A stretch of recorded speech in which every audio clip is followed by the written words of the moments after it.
بسم الله الرحمن الرحيم. الحمد لله وكفى وسلام على عباده الذين اصطفى. أما بعد فأعوذ بالله من الشيطان الرجيم. بسم الله الرحمن الرحيم. فإذا قضيتم مناسككم فاذكروا الله كذكركم آباءكم أو أشد ذكرا. فمن الناس من يقول ربنا آتنا في الدنيا وما له في الآخرة من خلاق. ومنهم من يقول ربنا آتنا في الدنيا حسنة وفي الآخرة حسنة وقنا عذاب النار. أولئك لهم نصيب مما كسبوا والله سريع الحساب. صدق الله العظيم. محترم حضرات، یہ سورہ بقرہ کی 3 آیتیں آپ حضرات کے سامنے پڑھی گئی. ان آیتوں میں اللہ تعالیٰ نے زمانہ جاہلیت کی ایک رسم کو رد کرنے کا اللہ تعالیٰ نے اس میں حکم دیا ہے. زمانہ جاہلیت میں یہ ہوتا تھا کہ لوگ حج کے ارکان سے فارغ ہو کر مینا وغیرہ میں آ کر اپنے آبا و اجداد کے تذکرے اور مشاعرے کی مجلسیں منعقد کر کے اپنے آبا و اجداد کے تذکروں میں وقت گزارا کرتے تھے. اور اللہ تعالیٰ نے پچھلی آیتوں میں اللہ کو یاد کرنے کا اور اللہ سے مانگنے کا حکم دیا ہے. تو جن کو اللہ پر، اللہ کے حکم پر یقین تھا، وہ لوگ تو اللہ تبارک و تعالیٰ سے دنیا اور آخرت کا سوال کیا کرتے تھے. اور جن کو آخرت پر یقین نہیں تھا تو وہ اللہ سے صرف دنیا کو مانگا کرتے تھے. تو اللہ تعالیٰ نے اس آیت میں فرمایا فَإِذَا قَضَيْتُم مَّنَاسِكَكُمْ فَاذْكُرُوا اللَّهَ كَذِكْرِكُمْ آبَاءَكُمْ أَوْ أَشَدَّ ذِكْرًا. جب تم حج کے ارکان سے فارغ ہو جاؤ تو اللہ کو یاد کرو جیسے تم اپنے آبا و اجداد کا تذکرہ کرتے ہو، یاد کرتے ہو اور ان کی یاد میں مجلسیں منعقد کرتے ہو، بلکہ اس سے زیادہ. پھر آگے اللہ فرماتے ہیں فَمِنَ النَّاسِ مَن يَقُولُ رَبَّنَا آتِنَا فِي الدُّنْيَا. بعض لوگ وہ ہیں جو کہتے ہیں کہ اے ہمارے پروردگار آتِنَا فِي الدُّنْيَا، کہ جو کچھ ہمیں دینا ہے وہ ہمیں دنیا میں دے دیں. اللہ فرماتے ہیں وَمَا لَهُ فِي الْآخِرَةِ مِنْ خَلَاقٍ. ایسے لوگوں کا آخرت میں کوئی حصہ نہیں. وَمِنْهُمْ مَنْ يَقُولُ رَبَّنَا آتِنَا فِي الدُّنْيَا حَسَنَةً وَفِي الْآخِرَةِ حَسَنَةً وَقِنَا عَذَابَ النَّارِ.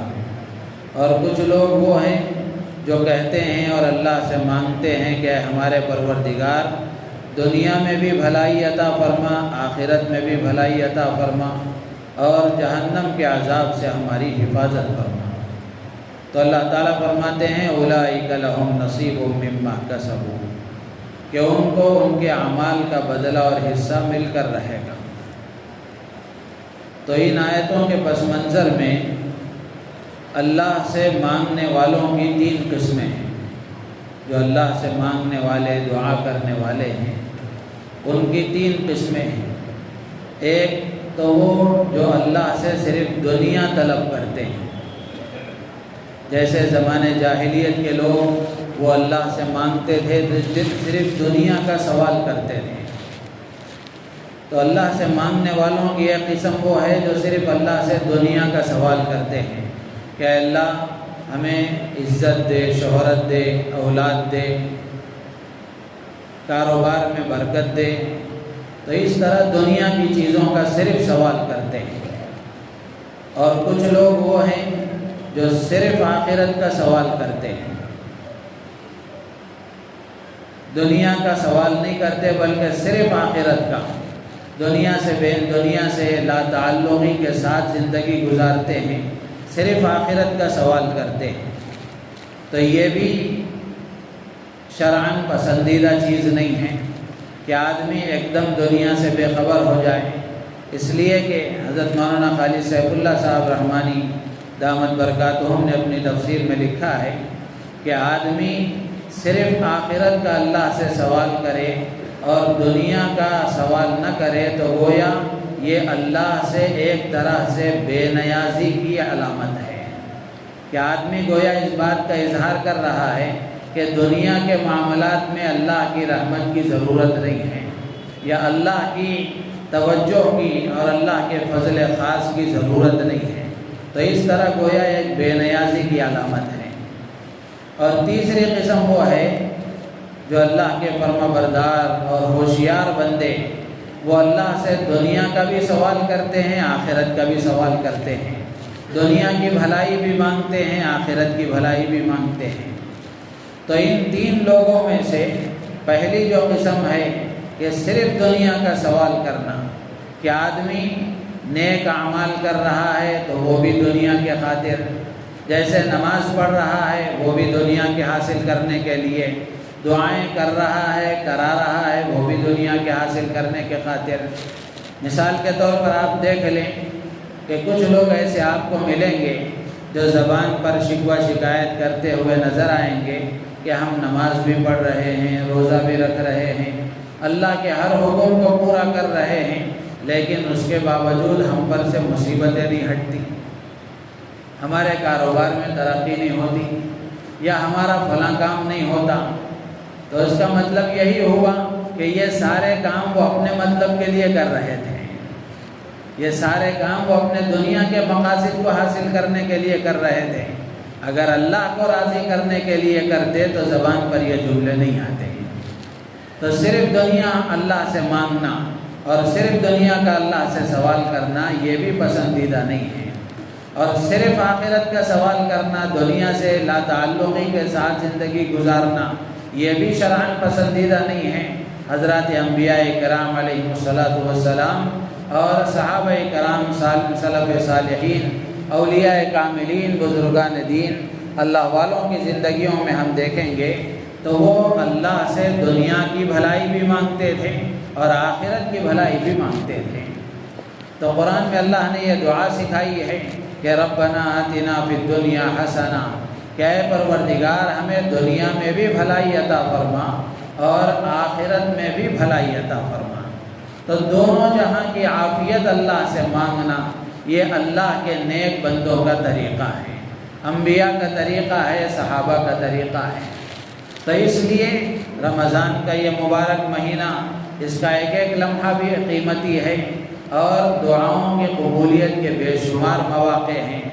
تو اس میں ہم اللہ سے مانگیں اور دعا کریں تو دنیا کی بھلائی بھی مانگیں اور آخرت کی بھلائی بھی مانگیں۔ تو اللہ تبارک و تعالیٰ نے فرمایا کہ ربنا آتنا فی الدنیا حسنہ، کہ دنیا میں بھلائی عطا فرما، کہ یہ دنیا کی بھلائی، اس کی تفسیر میں حضرات مفسرین نے لکھا ہے کہ یہ دنیا کی بھلائی میں جو حسنہ کا لفظ آیا ہے اس کے 10 معنی علماء نے لکھے ہیں، کہ دنیا کی بھلائی میں نیک اولاد بھی ہے، وفادار بیوی بھی ہے، صحت بھی ہے، عافیت بھی ہے اور خیر و برکت بھی ہے، نیک نامی اور عزت بھی ہے۔ تو یہ ساری چیزیں اس میں آتی ہیں۔ تو جب آدمی اللہ سے یہ کہتا ہے ربنا آتنا فی الدنیا حسنہ، کہ اللہ ہمیں دنیا کی بھلائی عطا فرما، تو اس میں دنیا کی ساری ضرورتوں کے پورا ہونے کا گویا وہ اللہ سے سوال کر رہا ہے۔ اور وفی الآخرۃ حسنہ، اور آخرت کی بھلائی اللہ سے مانگ رہا ہے، تو اس میں آخرت میں نجات اور مغفرت کا بھی سوال ہے اور اللہ کی جنت کا داخلے کا بھی سوال ہے، جہنم سے حفاظت کا بھی سوال ہے، جنت کی ہمیشہ کی نعمتوں کا بھی سوال ہے، اللہ کی رضا اور خوشنودی کا بھی اس میں سوال ہے اور اللہ کے دیدار کا بھی اس میں سوال ہے۔ تو یہ سب آخرت کی بھلائی سے تعلق رکھنے والی چیزیں ہیں۔ بڑی جامع دعا ہے عموماً نمازوں کے بعد ائمہ کرام بھی اس کو مانگتے ہیں، اور عام مسلمانوں کی زبانوں پر بھی یہ دعا زبان زد ہے۔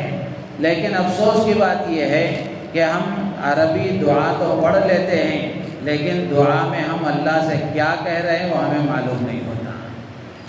تو جو دعائیں ہمیں یاد ہیں ان دعاؤں کا ترجمہ بھی سیکھ لینا چاہیے، کسی عالم دین سے معلوم کر لینا چاہیے۔ جب ترجمہ معلوم کر کے ہم اللہ سے دعا کریں گے تو پھر اللہ سے مانگنے میں ایک لطف آئے گا، اور بندے کو پتہ چلے گا کہ میں اللہ سے کیا مانگ رہا ہوں۔ سامنے والے سے آپ کوئی چیز طلب کر رہے ہیں لیکن آپ کو پتہ نہیں ہے کہ کیا مانگ رہے ہیں، تو سامنے والا آپ کو کیا کہے گا؟ تو بالکل اسی طرح ہم اللہ سے دعا مانگ رہے ہیں تو جو عربی دعائیں قرآن کی ہیں، احادیث کی ہیں، جو دعائیں بھی ہمیں یاد ہیں بلکہ دعائیں یاد کرنا چاہیے۔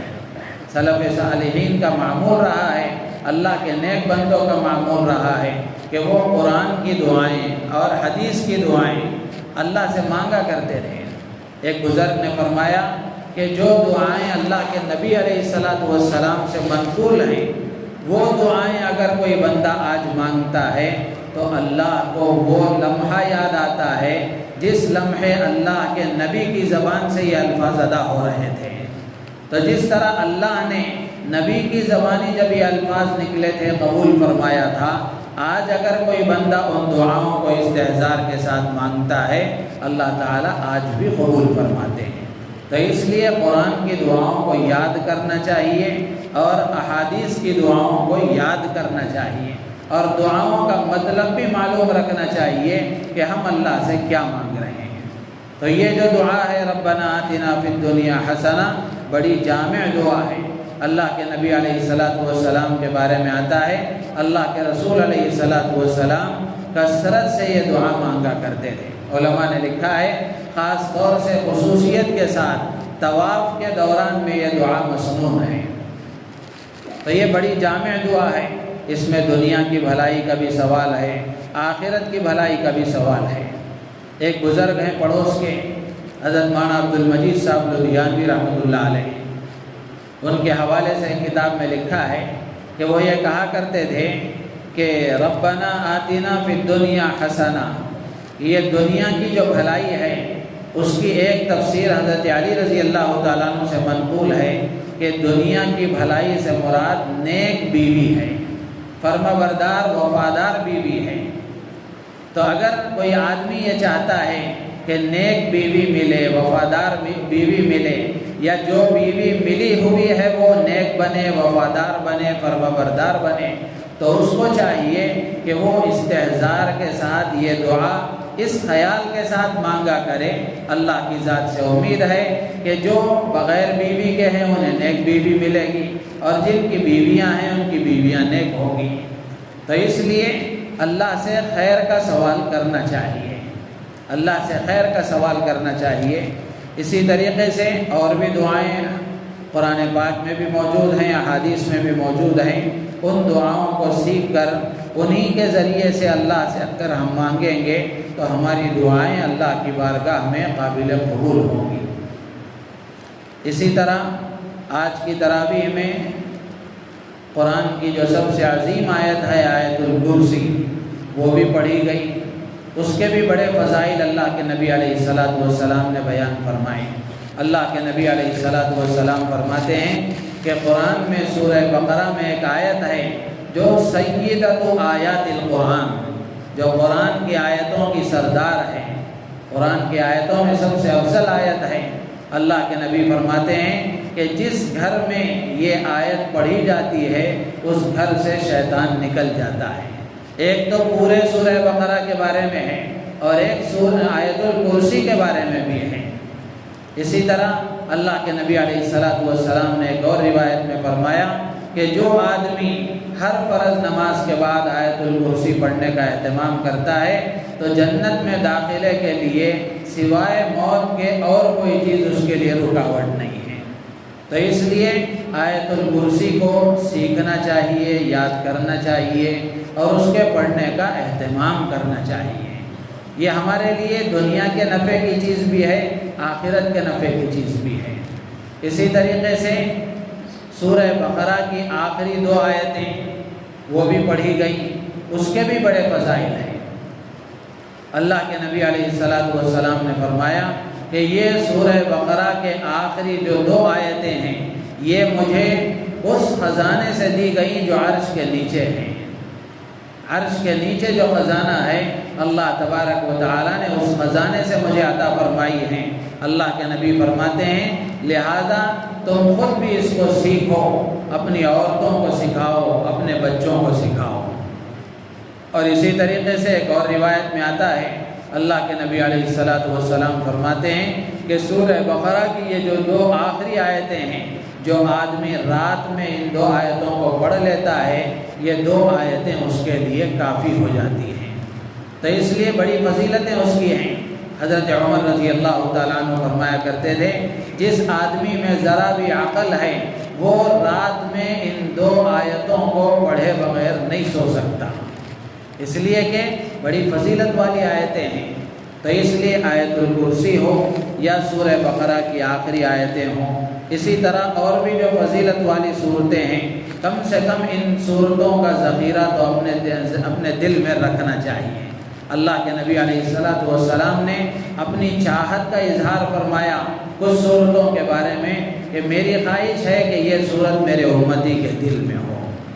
تو اس لیے ہمیں چاہیے کہ ہم قرآن کا کچھ حصہ اپنے سینوں میں بسائیں۔ ایسا نہیں کہ وہ جو 4-5 صورتیں یاد ہیں انہیں پر زندگی گزر گئی، ایسا نہ ہو، بلکہ قرآن کو سیکھتے رہنے کی ہم کوشش کریں۔ رمضان یہ قرآن کا مہینہ ہے تو قرآن کی تلاوت بھی کریں، قرآن کو یاد بھی کریں اور قرآن کو سمجھنے کی کوشش بھی کریں۔ اللہ تعالیٰ سے دعا ہے اللہ تعالیٰ ہم سب کو ان باتوں پر عمل کی توفیق عطا فرمائے۔